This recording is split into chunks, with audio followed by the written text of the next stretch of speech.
अस्सलाम वालेकुम। मेरा नाम अली है। आप है एक स्मार्टफोन बायर जिसको 35 से 50 हजार रुपए में एक फोन खरीदना है, तो भाई कसूर आपका नहीं है, कसूर पूरे पाकिस्तान का बन चुका है। क्योंकि एक चीज सब में कॉमन है, वो है कंफ्यूजन। चाहे खरीदने वाला हो चाहे बेचने वाला हो, सभी सारे कंफ्यूज हैं। और ऑलमोस्ट 2023 एंड हो रहा है, अनसर्टेनिटी बहुत ज्यादा हो चुकी है। लेकिन आज की इस वीडियो में मैं आपको बताऊंगा कि अगर आपने बॉक्स पैक फोन खरीदना है इस प्राइस सेगमेंट में जो कि 35 से 50 हजार में आता है, तो किस तरह का फोन खरीदना है। या अगर आपने किट या इंपोर्टेड या यूज फोन भी खरीदना है, तो आपको किस तरह के फोन के ऊपर इन्वेस्ट करना चाहिए। अब ऑलमोस्ट 9 महीने पहले हम लोगों ने इस टॉपिक को छेड़ा था, बट अनफॉर्चुनेट पाकिस्तान के हालात 9 महीने में बहुत सारे चेंज हुए हैं। कभी डॉलर बहुत ज्यादा ऊपर चला जाता है, कभी डॉलर बहुत ज्यादा नीचे आ जाता है। तो आज की इस वीडियो में मैं आपको बताऊंगा कि 2023 के जो 2 महीने रहते हैं, इनमें अगर आप परचेस करना चाहते हो कोई सेल फोन, तो आपको कौन सी प्रोडक्ट जो है ना आपके हिसाब से बेटर देखने को मिलेगी और आप खुद भी डिसीजन इसको ले सकोगे। तो वीडियो अगर पसंद आती है, लाइक शेयर एंड सब्सक्राइब के साथ नोटिफिकेशन बेल आइकन को जरूर प्रेस कर लीजिएगा, ताकि आने वाली वीडियोस आपके नोटिफिकेशन में आपको मिल सके। अब मैं आपको ज्यादा बोर नहीं करता, वीडियो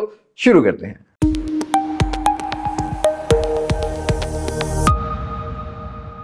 दोस्तों, इससे पहले कि हम लोग कुछ और पॉइंट्स की बात करें, 5 ऐसे पॉइंट्स हैं जो कि कॉमन होते हैं हमारी स्मार्टफोन बाइंग वाली वीडियो में। इनको आपने याद कर लेना है, आपको स्मार्टफोन खरीदने में आसानी होगी, डिसीजन लेने में आसानी होगी। सबसे पहला तो है डोंट रिग्रेट। अगर आप एक अच्छा फोन चला रहे हो, अभी आपको फौरन चेंज करने की जरूरत नहीं है। या अगर आपने अच्छा फोन खरीद लिया इस रेंज के अंदर, तो अगर थोड़ा सा सेटिस्फाइड नहीं हो रहे, तो पछतावा मत रखो भाई, उसको कंटिन्यू रखो। क्योंकि इस सिचुएशन में मुझे नहीं लगता कि बहुत ज्यादा चीजें ना तेजी से चेंज हो रही है इस प्राइस सेगमेंट में। हाँ, प्राइस सेगमेंट जरूर चेंज हो रहे हैं, लेकिन कोई ऐसी चीज नहीं आ रही नहीं जिसको हम लोग सुपर वैल्यू फॉर मनी बोले। तो फिलहाल अगर आप अच्छा फोन चला रहे हो तो उसको चलाते रहो। और दूसरा पॉइंट मोस्ट इंपॉर्टेंटली है, फिजिकल जाके खुद खरीदने की कोशिश करो। आजकल ऑनलाइन बाइंग का ट्रेंड जरूर बन गया है, बट ये जो ऑनलाइन बायर्स है ना, ये आपको अमूमन कंडीशन कुछ बताते हैं और डिलीवर कुछ और कर रहे होते हैं। अगर आप ओलेक्स से भी परचेज करते हो, तो फिजिकली खुद जाके परचेज करो और जिससे खरीदते हो उससे रिसीट भी लो। या अगर आप ओलेक्स से खरीदते हो तो उसका आईडी कार्ड और एड्रेस वेरीफाई करने के बाद आपने खरीदना है। और तीसरा यह है कि अगर आपने कोई अच्छा कैमरा फोन लेना है या अच्छा हार्डवेयर, लाइक आपने पबजी गेम प्ले करना है, आपने हैवी एडिटिंग करनी है, तो भाई बॉक्स पैक फोन को तो इग्नोर मारना पड़ेगा आपको। क्योंकि इस प्राइस सेगमेंट में आपको एक बजट रेंज सेगमेंट वाला कैमरा सेटअप मिलता है। या अगर आप देखते हो तो आपको हार्डवेयर भी बजट रेंज सेगमेंट या मिड रेंज का जो स्टार्टिंग लेवल होता है ना, उस टाइप का देखने को मिलता है, जो कि ज्यादा लॉन्ग लाइफ भी नहीं होता और जिसमें हैवी एडिटिंग नहीं होती। और कैमरास के हिसाब से तो इस टाइम बॉक्स पैक फोन में भी आपको कोई भी एक्स्ट्रा ऑर्डिनरी अच्छा फोन नहीं मिलता। तो ये 3 पॉइंट मोस्ट इंपॉर्टेंटली है। अगले पॉइंट की बात करते हैं, तो try to buy official PTA phone. कोशिश करो, क्योंकि इस प्राइस सेगमेंट में बहुत सारे किट फोन्स भी ऑफिशियल पीटीए मिल जाते हैं। और इस तरीके से अगर आप बॉक्स पैक फोन्स की बात करते हो, तो आपको अच्छे थोड़े से ना डिस्प्ले वाले मिल जाते हैं, जिसके आगे हम लोग चल के बात करते हैं बॉक्स पैक फोन की। और हाँ, आपको लोकल पाकिस्तानी मार्केट के कुछ साल चले या 1.5 साल चले फोन भी मिल जाते हैं। उनमें आपको कैमरा और हार्डवेयर कम से कम जो है ना, वो अच्छा देखने को मिलता है। तो ये चीज आपने माइंड में रख लेनी है। और एक और चीज, 40 से 50 हजार रुपए की रेंज के अंदर आपने 18 वॉट वाला फोन नहीं बाय करना। आपको अगर फास्ट चार्जिंग रिक्वायर्ड है, तो मिनिमम 33 वॉट पर आपने लॉक करना है इस चीज को। और लास्ट पॉइंट मेरा ये है, जो भी यूज फोन खरीदो, चाहे वो नॉन वारंटी वाला हो चाहे वो वारंटी वाला हो, कंडीशन बेटर होनी चाहिए। उसकी फिजिकल कंडीशन खुद ही जाके चेक कर सकते हो। तो ये 5-6 पॉइंट्स ऐसे हैं, जब भी कोई सेलफोन खरीदने जाते हो, इस चीज को आपने माइंड में रख के जाना है, फिर आपने खरीदना है। अब बात करते हैं कुछ बॉक्स पैक फोन। देखो, 35 से 40 हजार रुपए की रेंज के अंदर राइट नाउ पाकिस्तानी मार्केट में ना बहुत चिपका चिपकी चल रही है। और बहुत ज्यादा आप कह सकते हो कि एक चीज को बहुत सोने की तरह बेचा जा रहा है, हालांकि वो उस तरह की है नहीं। तो 35 से 40 हजार रुपया और 40 से 50 हजार रुपए में सबसे ज्यादा प्रायोरिटी होनी चाहिए आपकी एक डिस्प्ले। 35 से 40 हजार रुपए में अगर आपने कोई डिस्प्ले अच्छा बाय करना है, तो मिनिमम 90 हर्ट्ज और आईपीएस एलसीडी अगर आपको मिलता हो बॉक्स पैक फोन के अंदर, तो आपने इन्वेस्ट करना है। और 1080p रेजोल्यूशन के साथ, ये बात माइंड में रखनी है। लेकिन आज मैंने मार्केट में देखा कि भाई आपको 720p पिक्सल भी 45 हजार रुपए मिल रहे हैं विद 60 हर्ट्ज। उनके ऊपर आपने इन्वेस्ट नहीं करना, नॉच डिस्प्ले के ऊपर इन्वेस्ट नहीं करना। 5 डिस्प्ले मिल जाते हैं। जो 90 हर्ट्ज का एक्सपीरियंस है वो ज्यादा बेटर है, ज्यादा स्मूथ एक्सपीरियंस प्रोवाइड करता है अगर आप 35 से 40 हजार रुपए की रेंज के अंदर देखते हो। उसी तरीके से 40 से 50 हजार रुपए की रेंज के अंदर आपने एमोलेड डिस्प्ले, 1080p रेजोल्यूशन और 60 हर्ट्ज से नीचे कॉम्प्रोमाइज नहीं करना। मतलब 720p वाला डिस्प्ले नहीं खरीदना कोई भी, अगर एमोलेड भी होता है। इन डिस्प्ले फिंगरप्रिंट सेंसर की भी प्रायोरिटी अगर आपकी है, तो आपको इस रेंज के अंदर आज फोन मिल जाते हैं। और उसी तरीके से अगर आप 50 से 1000-2000 रुपए ऊपर भी भरते हो, तो आपको 120 हर्ट्ज जैसे रेडमी नोट 12 है, ये आपको फोन मिल जाता है इजीली। इसके ऊपर आप इन्वेस्ट कर सकते हो। एमोलेड एक्सपीरियंस ज्यादा बेटर होता है as compared to IPS panel. लेकिन अगर आपको थोड़ी सी जिद है कि भाई कोई हार्डवेयर अच्छा मिल रहा है, तो IPS panel panel 90 hertz minimum होना चाहिए, तब आपको उसका एक्सपीरियंस भी बेटर होगा और हाँ उसकी रीसेल भी बेटर होगी क्योंकि उसकी डिमांड ज्यादा होगी। तो अगर आप डिस्प्ले प्रायोरिटी रखते हो तो 35 से 40 हजार रुपया IPS 90 hertz with 1080p resolution और 40 से 50 हजार रुपया मिनिमम एमोलेड 60 हर्ट्ज। मैंने अमूमन लेडीज को देखा है सवाल करते हुए कि भाई डिस्प्ले किसका बेटर है, ये एक एमोलेड पैनल वाला फोन है और एक IPS पैनल वाला, लेकिन वो फिर IPS पैनल बाय कर लेती हैं। उनको मतलब दुकानदार जो है ना वो मैनिपुलेट कर लेता है। आपने इस तरह बिल्कुल भी नहीं करना, रिसर्च करनी है। IPS पैनल से एमोलेड पैनल का एक्सपीरियंस, स्मूथनेस, कलर्स ज्यादा बेटर होते हैं, तो ये चीज आपने माइंड में रख लेनी है। अब इसमें एक और चीज ऐड ऑन कर लेता हूं डिस्प्ले के हिसाब से। लाइक अगर आपको 40 से 50 हजार रुपए में कोई फोन हार्डवेयर अच्छा ऑफर कर रहा है, कैमरा अच्छा ऑफर कर रहा है, तब आप 120 हर्ट्ज 90 हर्ट्ज पर भी IPS LCD से कॉम्प्रोमाइज कर सकते हो। एटलीस्ट दो चीजें अच्छी मिल रही हैं। लेकिन अगर हार्डवेयर ही अच्छा नहीं है, आपको कैमरा ही अच्छा नहीं मिल रहा, तो डिस्प्ले को क्या करना। और डिजाइन तो भाई मत देखा करो, डिजाइन से यूटिलिटी ज्यादा बेटर है। डिजाइन चाहे वो आईफोन जैसा जितना मर्जी दिखता हो, लेकिन उसकी कैपेबिलिटीज अच्छी ना हो तो फिर फायदा कोई भी नहीं है। और ऐसे ही बहुत सारे सियासतदान भी हमारे यहाँ पर दिखने में तो बहुत अच्छे हैं, काम करतूत कुछ भी नहीं है उनके। तो ऐसे ही ये फोन्स की भी कैटेगरी है कि करतूत कुछ नहीं होते उनके, बस दिखने में खूबसूरत होते हैं। तो ये चीज आपने माइंड में रख लेनी है। अपने अगले पॉइंट की तरफ बढ़ते हैं। देखो हार्डवेयर बहुत इंपॉर्टेंट फैक्टर है किसी भी इलेक्ट्रॉनिक गैजेट का। आप जब भी कोई परचेज करते हो, चाहे वो लैपटॉप है, चाहे वो कंप्यूटर है, चाहे वो मोबाइल फोन है, आपने हार्डवेयर को एक्सप्लोर करना है। अब अनफॉर्चुनेट 35 से 40 हजार रुपए में आज पाकिस्तानी मार्केट में हीलियो G85 या मतलब अगर आप देखोगे तो आपको यूनिसॉक जैसे हार्डवेयर देखने को मिल रहे हैं, T610 टाइप के। ये उतने कैपेबल नहीं है और UI भी आपने देखनी है। देखो इस रेंज के अंदर बहुत सारे ऐसे फोन हैं जो कि हीलियो G35 के साथ भी बिक रहे हैं मार्केट में। मतलब उनको सिर्फ इसलिए बेचा जा रहा है कि उनकी रीसेल अच्छी है। भाई जब वो चलेगा नहीं तो उसका क्या रीसेल करोगे, आपकी यूटिलिटी पूरी नहीं करी, आप तो लॉस कर रहे हो ना। आपने हार्डवेयर माइंड में रखना है। 35 से 40 हजार रुपया बॉक्स पैक के हिसाब से मीडियाटेक हीलियो G88 फिर भी गुजारा कर जाता है। 40 हजार रुपए से ऊपर तो बहुत मुश्किल जस्टिफाई करता है आज इस टाइम में अगर देखा जाए, क्योंकि थोड़े थोड़े डिफरेंस से एक अच्छे हार्डवेयर भी मिल रहे होते हैं या रैम और रोम का वेरिएंट भी मिल रहा होता है। और याद रखिएगा हार्डवेयर मीडियाटेक हीलियो G85 आपको 35 से 88 सॉरी मीडियाटेक हीलियो G88 35 से 40 हजार में इन्वेस्ट करना है।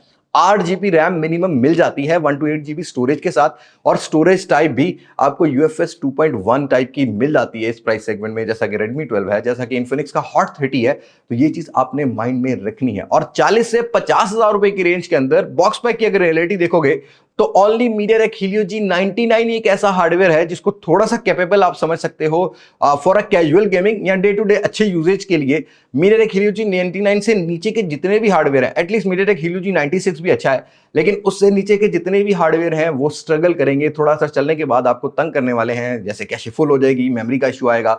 और स्टोरेज टाइप UFS 2.2 का 40 से 50 हजार रुपए की रेंज के अंदर इजीली मिल जाता है। और हाँ अगर बहुत ही नॉर्मल यूज करना चाहते हो तो स्नैपड्रैगन 685 गुजारा बहुत कर सकता है, लेकिन बहुत अच्छा हार्डवेयर नहीं है। ये चीज आपने माइंड में रखनी है कि मिनिमम मीडियाटेक हीलियो G99 वाला हार्डवेयर जो है ना वो आपने बॉक्स पैक के हिसाब से बाय करना है। और अगर बहुत ही अच्छा हार्डवेयर लेना चाहते हो तो try to skip box pack phone. Hardware आपको इस रेंज के अंदर और कोई मिलने वाला नहीं है। और भाई जिंदगी बहुत फास्ट हो गई है, और चौथा पॉइंट इसी से लेके है। देखो भाई जिंदगी फास्ट इस तरह से हो गई है कि हमें जल्दी जल्दी सब काम करने होते हैं और जल्दी जल्दी सब काम निपटाने होते हैं। और अगर फोन की बैटरी लो हो जाए तो उसको जल्दी जल्दी चार्ज भी करना है। अब अनफॉर्चुनेट 35 से 50 हजार रुपए की रेंज के अंदर बहुत से ऐसे फोन्स मार्केट में अवेलेबल हैं जो कि 18 वॉट या तो फास्ट चार्जिंग की सपोर्ट नहीं करते या 18 वॉट की सपोर्ट करते हैं, और विद माइक्रो USB उनके ऊपर इन्वेस्ट नहीं करना। टाइप सी कनेक्टिविटी और मिनिमम अगर आप एक अच्छे यूजर हो, क्योंकि 5-5 हजार mAh की बैटरी आ रही है, कम से कम 33 वॉट की फास्ट चार्जिंग उस फोन में एक्सप्लोर किया करो, फिर उसको खरीदना है। 35 से 40 हजार रुपए की रेंज के अंदर Infinix Hot 30 is only phone with 33 what, बाकी सारे 18 वॉट के मिलते हैं। तो गुजारा जरूर कर सकते हो 18 वॉट से 35 से 40 हजार, लेकिन 40 से जब ऊपर आते हो तो भाई 33 वॉट से नीचे तो कॉम्प्रोमाइज नहीं करना। टेक्नो कमेंट 20 मिलता है, इसी तरीके से आपको नार्जो 50 मिल जाता है, इसी तरीके से आपको Redmi Note 12 भी 52-53 हजार रुपए का 33 वॉट के साथ मिल जाता है। Infinix का 030 45 हजार रुपए के अराउंड जो है ना 48 या 45 वॉट की फास्ट चार्जिंग के साथ मिल जाता है। तो ऐसे फोन के ऊपर इन्वेस्ट करना है अगर आपको फास्ट चार्जिंग चाहिए, क्योंकि अगर आप ट्रैवल कर रहे हो तो आपकी फास्ट चार्जिंग बहुत मैटर करती है। 10-15-20 मिनट से आपका 2-4-5 घंटे फोन निकाल जाता है। तो fast charging is a important factor for buying a box pack phone. मैं बॉक्स पैक फोन की बात कर रहा हूं, फिर याद रखना किट फोन का आगे पार्ट शुरू होना है। अपने लास्ट पॉइंट की बात करते हैं। देखो ये बहुत ज्यादा इंपॉर्टेंट है। ये इसलिए इंपॉर्टेंट है कि आज के टाइम में सोशल मीडिया या अगर आप एक कंटेंट क्रिएटर हो, कंटेंट क्रिएटर ना भी हो, हर किसी को अच्छी पिक्चर्स या अच्छी वीडियोस बनानी है। तो भाई try to skip box pack phone. ये जितने भी फोन्स आपको आज पाकिस्तानी मार्केट में मिल रहे हैं, इनमें कैमरा बहुत एवरेज कैटेगरी का आपको मिलेगा, परफॉर्मेंस एक नॉर्मल लेवल की मिलेगी, एक्स्ट्रा ऑर्डिनरी बेटर देखने को नहीं मिलेगी। तो ट्राई करो कि परफॉर्मेंस या अगर कैमरा बहुत बेटर चाहिए तो कोई स्लाइटली यूज फोन मिल जाए, या थोड़ा सा आपको किट फोन भी अगर ऑफिशियल पीटी अप्रूव मिलता है तो उस पर इन्वेस्ट करना चाहिए। तो ये पॉइंट्स है मेरे बॉक्स बैक फोन यूजर्स के लिए अगर आप खरीदना चाहते हो। बात करते हैं कुछ किट फोन यूजर्स की। अब देखो भाई, किट फोन यूजर मार्केट में बहुत सारे हैं और उनको एक रियलाइजेशन ये है कि बॉक्स बैक तो वैल्यू फॉर मनी नहीं देता। तो अगर आप एक गेमर हो, आपने हैवी एडिटिंग करनी है, आपको एक बहुत तगड़ा हार्डवेयर चाहिए, तो 40 से 50 हजार रुपए की रेंज के अंदर मिनिमम स्नैपड्रैगन 765 से नीचे आपने इन्वेस्ट नहीं करना। ये एक बैलेंस हार्डवेयर है स्नैपड्रैगन की तरफ से, और इससे अच्छे हार्डवेयर भी इस प्राइस सेगमेंट में आते हैं, जैसा कि स्नैपड्रैगन 778G के साथ कोई फोन मिल रहा हो with 8GB 256GB 8GB 128GB, उसके ऊपर आप इन्वेस्ट कर सकते हो, क्योंकि इनके अंदर स्टोरेज टाइप भी अच्छी होती है, इनकी परफॉर्मेंस भी अच्छी होती है, और इसी रेंज के अंदर आपको स्नैपड्रैगन 855 जैसा हार्डवेयर भी मिलता है और स्नैपड्रैगन 865 जैसा भी हार्डवेयर इतने पैसों में इजीली मिल जाता है, और ऑफिशियल पीटी अप्रूव भी मिल जाते हैं, जैसे कि पिक्सल 4a 5G है, LG V60 है, Xperia 5 Mark II है, Xperia 1 है। इनके ऊपर आप इन्वेस्ट कर सकते हो अच्छे एडिटिंग टूल के लिए और अच्छी परफॉर्मेंस के लिए आप इनके ऊपर इन्वेस्ट कर सकते हो। ये चीज आपने माइंड में रख लेनी है। और उसके बाद आता है कैमरा देखो, एक्सप्लोर करने के लिए ये जो किट फोन है ना, इनके कैमरास बहुत अच्छे होते हैं, ये चीज आपने माइंड में रखनी है। लेकिन ऐसा नहीं है कि सभी के ही अच्छे होते हैं। कैमरा फोन को अगर आपने जज करना है, स्पेसिफिक किसी मॉडल को आपने पसंद किया है, आपने जस्ट यूट्यूब पे थोड़े से रिव्यूज या कंपैरिजंस देखा करो, वो ज्यादा बेटर आपको जजमेंट प्रोवाइड कर देते हैं। उन कंपैरिजन को देख के आपने जज करना है कि कौन सा फोन किस कैटेगरी में, कैमरा की किस कैटेगरी में बेटर है। तो ये चीज आपने माइंड में रखनी है। इस रेंज के अंदर आपको बहुत से अच्छे कैमरा फोन मिल जाते हैं। मैं नाम लेने लगूँ तो वीडियो काफी लंबी हो जाएगी, तो ट्राई टू एक्सप्लोर रिव्यूज और कंपैरिजन। आपने अनबॉक्सिंग कम देखनी है, मतलब अनबॉक्सिंग में ज्यादा चीजें नहीं दिखा पाता टेक यूट्यूबर, लेकिन आप जब कंपैरिजन देखोगे उसमें आपको सारी डिटेल मिल जाएगी कि कौन सा फोन किस कैटेगरी में बेटर है कैमरा के हिसाब से। अब किड फोन्स के अंदर भी डिस्प्ले कैटेगरी आती है, ये चीज आपने माइंड में रखनी है। तीसरा पॉइंट यही है कि डिस्प्ले कैटेगरी किस टाइप की खरीदनी है। देखो भाई, इस रेंज के अंदर मैंने बहुत से ऐसे फोन देखे हैं जो कि आईपीएस पैनल 144 हर्ट्ज का रिफ्रेश रेट ऑफर करते हैं, जो कि 45,000 रुपए से नीचे नीचे मिल जाते हैं। आपने उन पे इन्वेस्ट करना है। लेकिन 35 से 40,000 रुपए में ये जो वन प्लस की N10 या N200 सीरीज बिक रही है ना भाई, ये कभी भी अपने प्राइस को जस्टिफाई नहीं करती। ये वही एक्सपीरियंस प्रोवाइड करती हैं जो कि ओप्पो की ए सीरीज प्रोवाइड कर रही होती है, वीवो की वाई सीरीज प्रोवाइड कर रही होती है, रेडमी की नंबर सीरीज सिंपल, जैसे रेडमी 10 आता था या रेडमी 12C टाइप का एक्सपीरियंस है ना, ये उसी टाइप का एक्सपीरियंस प्रोवाइड करती हैं। तो इनके ऊपर आपने इन्वेस्ट नहीं करना। आपको आईपीएस पैनल अगर मिल रहा है, हार्डवेयर स्नैपड्रैगन 778G या 865 जैसा मिल रहा है, तब आपने 120 हर्ट्ज मिनिमम पर कॉम्प्रोमाइज करना है विद डिस्प्ले, और मैक्सिमम 144 हर्ट्ज मिल जाता है, जैसे कि मोटरोला का H2021 मिलता है 45,000 से नीचे नीचे, उसके ऊपर इन्वेस्ट कर सकते हो फॉर अ बेटर एक्सपीरियंस। और इसी तरीके से मोटो H2022 आज के टाइम में जब प्राइस गिर चुकी है तो 85,000 रुपए की रेंज में AMOLED panel 120 hertz refresh rate और विद इन डिस्प्ले मिलता है। और इसी तरीके से पीओड ओलेड टेक्नोलॉजी के साथ पिक्सल का 4a 5G ऑफिशियल अप्रूव मिल जाता है। इनके ऊपर आप इन्वेस्ट कर सकते हो। ये आपका display experience, multimedia experience better करेंगे, और ये सभी phone wide 1L1 full HD resolution पर दिखाते हैं। तो ये चीज आपने माइंड में रख लेनी है कि डिस्प्ले कैटेगरी बहुत मैटर करती है, और इन ज्यादातर फोन्स के अंदर गोरिल्ला ग्लास 3 मिनिमम और मैक्सिमम गोरिल्ला ग्लास 5 मिलता है, उस पर आप इन्वेस्ट कर सकते हो। अब मोस्ट इंपॉर्टेंट थिंग भाई, कोई भी किट फोन रिफर्बिश नहीं खरीदना। अब रिफर्बिश की ना 3 कैटेगरीज मैंने बनाई है अपने माइंड से, जो बनाई है, वैसे तो बहुत सारी कैटेगरीज होती हैं। एक रिफर्बिश वो होता है जिसके अंदर कोई डॉट हो, जिसकी कोई मतलब स्क्रीन में कोई मसला आया हुआ हो, वो आपको सेल आउट किया जाता है अच्छा बता के। तो भाई एक डॉट है, उसके अंदर खुदा ना खासा वो गिर गया तो डॉट मजीद बढ़ भी सकता है। देखो ये तो शक रहता है माइंड में। और ये जो फोन है, जैसा कि कंट्री लॉक फोन भी वन प्लस के इस प्राइस सेगमेंट में मिल रहे होते हैं, भाई नॉन पीटी खरीदने की जरूरत नहीं है आपको इस फोन के, इन फोन्स को, क्योंकि इनके अंदर ऑलरेडी प्रॉब्लम्स हो रही होती हैं, कोई ना कोई क्रिएट होती है, और सिम ही नहीं डलेगी तो चलेगा क्या। वही आप थोड़े से पैसे डाल के सिम अनलॉक वाला फोन ले लो, आपके पैसे आपको बेटर लगेंगे। एक रिफर्बिश की क्वालिटी मैंने आपको बताई है कि डॉट वाले डिस्प्लेज आते हैं या लाइन वाले डिस्प्लेज आते हैं या डिस्प्ले टूटे हुए होते हैं, उनके ऊपर इन्वेस्ट मत करो, क्योंकि उनकी परफॉर्मेंस आपको उस लेवल के, आपका एक्सपीरियंस है 40-50 हजार रुपए लगा रहे हो, आपका एक्सपीरियंस इतना बेटर नहीं होगा।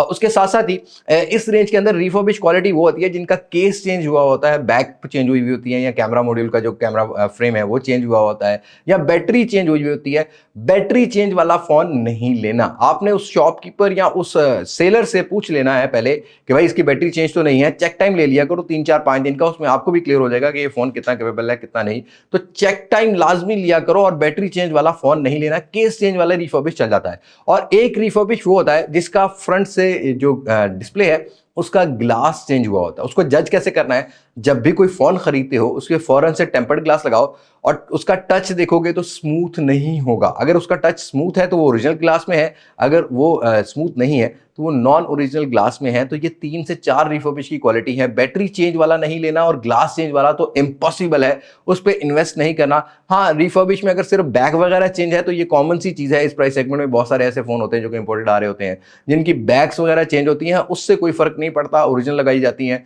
उनको आप बाय कर सकते हो। लेकिन बाकी जो पार्ट्स चेंज हुए होते हैं, डिस्प्ले का ग्लास हो गया, बैटरी हो गई, ऐसे फोन को आपने नहीं खरीदना। और जब भी कोई फोन किट फोन खरीदते हो, मिनिमम 3 से 4 दिन और मैक्सिमम 1 वीक का चेक टाइम शॉपकीपर से तो मस्ट लिया करो, ताकि आप उसके खराबियों से जो है ना वो जज कर पाओगे खराब है कि नहीं, और उसके बाद उसको क्लेम भी कर सको। तो ये चीज आपने माइंड में रखनी है। अब भाई आईफोन वाले तगड़े हो जाओ। देखो भाई, मेरी आईफोन से कोई लड़ाई नहीं है, लेकिन मेरी लड़ाई ये है कि आईफोन 7, आईफोन 7 प्लस या आईफोन 8 प्लस 40-45 हजार रुपए में पीटीए लेके तुम कौन सा तीर मार रहे हो। आज भी बैटरी 2500-2600 2800, वही 720p पिक्सल्स, बड़ा सा बेजल, वो सामने वाली साइड पर फिंगरप्रिंट, क्या करोगे उससे? उसका कैमरा भी उतना कैपेबल नहीं है, अपडेट्स भी नहीं आती, और आगे चल के पता लगे व्हाट्सएप उससे भी गया, व्हाट्सएप उसमें भी नहीं चलेगा।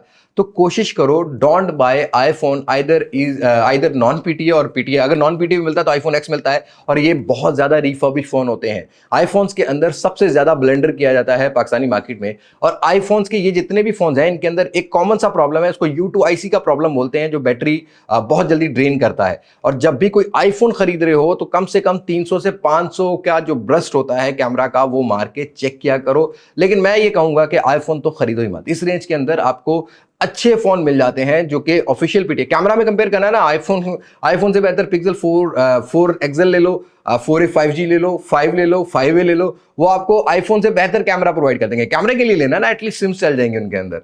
लेकिन अगर आपको परफॉर्मेंस लेनी है तो आईफोन, ये वाले जितने भी फोन है ना, आईफोन एक्स तक के इस प्राइस सेगमेंट के 50,000 से नीचे नीचे जो आते हैं, ये आपको बेटर परफॉर्मेंस नहीं प्रोवाइड करेंगे। सिर्फ आईफोन एक्स का डिस्प्ले अच्छा है या टेलीफोटो लेंस है, थोड़ी सी कैमरा की पिक्चर्स अच्छी आती है, बट वो भी येलो स्टोन है, बाद में बहुत ज्यादा री एडिट करनी पड़ती है।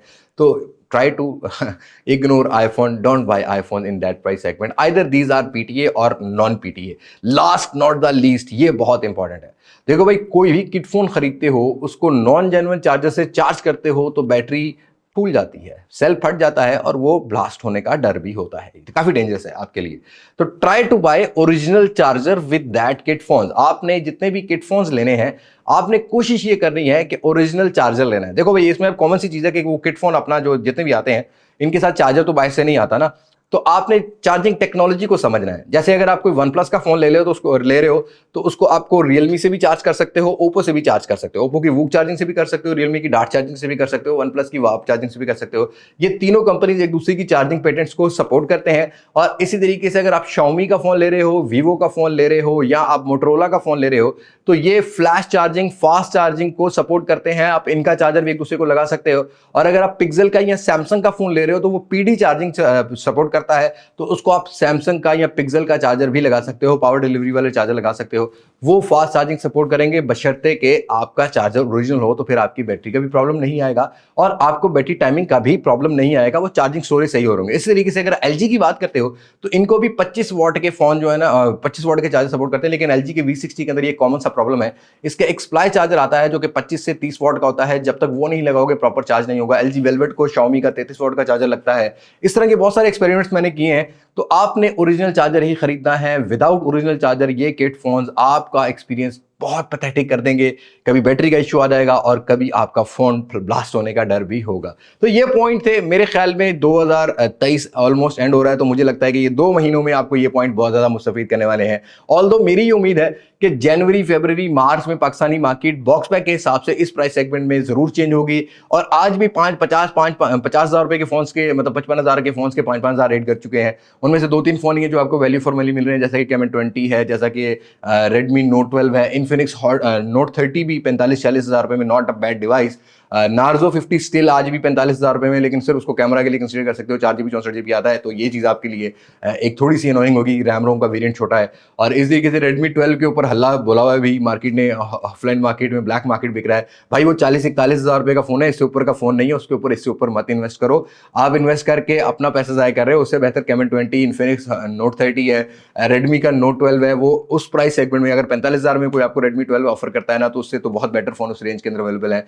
40,000 रुपए से नीचे हॉट 30 मिलता है, स्पार्क 10 प्रो मिल जाता है। तो ये काफी कंपेटिटिव मार्केट हो चुकी है, छोटे छोटे डिफरेंस से आपको चीजें अच्छी मिल रही है। बाकी अनफॉर्चुनेट इस रेंज के अंदर रियलमी गायब है, ओप्पो गायब है, वीवो ओवर प्राइस बेच रहा है, इस तरीके से और भी बहुत सारी डिवाइसेज हैं जो कि ओवर प्राइस बिक रही है। सैमसंग तो बिल्कुल भी नजर नहीं आता इस प्राइस सेगमेंट में, जिसको हम प्रेफर करेंगे बॉक्स पैक के हिसाब से आप ले सकते हो। आपकी जो भी राय हो आप कमेंट सेक्शन में मुझे जरूर शेयर कीजिएगा, और ये वीडियो आपको कितना फायदा देती है ये आप कमेंट सेक्शन में मुझे जरूर बताइएगा, और आपके लाइक भी खैर मुझे बता देंगे। सो आज की वीडियो में इतनी ही, मुलाकात होगी नई वीडियो में किसी नई अनबॉक्सिंग, किसी नए रिव्यू, किसी नए कंपैरिजन के साथ।